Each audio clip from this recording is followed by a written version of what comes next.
देश में बहुत से लोग अपनी सुबह की शुरुआत एक कप कॉफी या चाय के साथ करते हैं।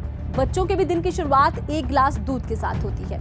और बड़ी बात यह है कि शाकाहारी हो या मांसाहारी हो, तमाम लोग दूध को शाकाहारी के तौर पर ही देखते हैं। लेकिन क्या हो कि एक ऐसी कंपनी देश में आने की तैयारी में है जो दूध तो बनाती है, दूध तो बेचती है, लेकिन ये दूध शाकाहारी की कैटेगरी से बाहर का है। अब ये कैसे है?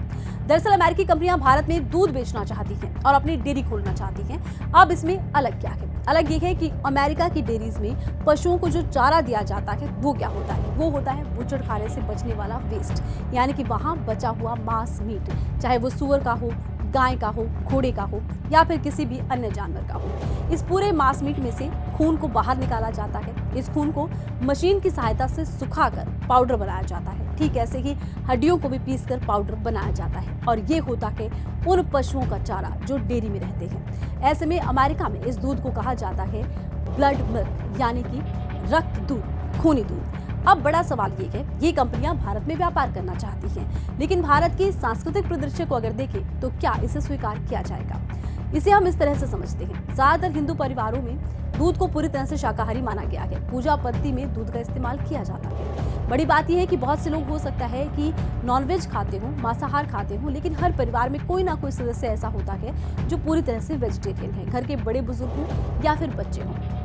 ये तो हम बात कर रहे हैं हिंदू, सिख, इन कम्युनिटी की। अब बात कर लेते हैं ईसाई और मुस्लिम्स की। इन कम्युनिटीज में भी कई ऐसे जीव हैं जिनको लेकर कहीं ना कहीं ये माना जाता है कि इनका इस्तेमाल वर्जित है। अगर हम मुस्लिम समाज में देखें तो सूअर का मांस भी ऐसे पशुओं को खिलाकर दूध का उत्पादन बढ़ाया जाता है। क्या मुस्लिम समाज इसे एक्सेप्ट करेगा? दूसरी बड़ी बात यह है, क्या हिंदू समाज इसे एक्सेप्ट करेगा?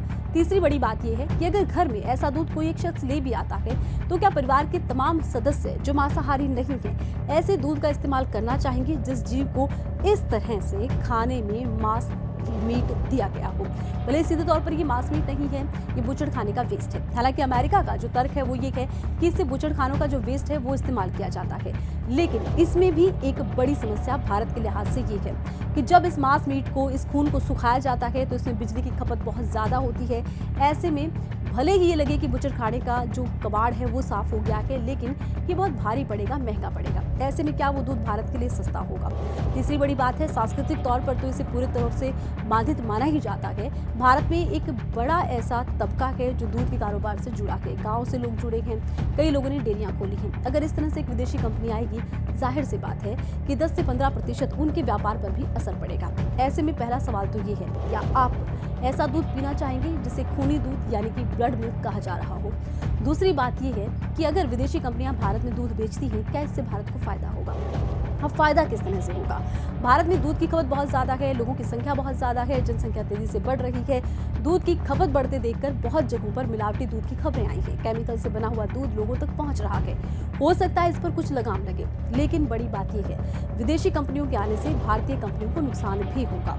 बड़ा सवाल ये है कि अमेरिका हो या फिर तमाम अन्य वो कंपनियां जो पूरी तरह से विकसित हैं, वो विकासशील भारत में व्यापार करना चाहती हैं, क्योंकि भारत दुनिया का सबसे बड़ा उपभोक्ता है। एक बड़ी आबादी है। उपभोक्ता के तौर पर कंपनी को फायदा तो होगा, लेकिन क्या भारत ये डील करता है?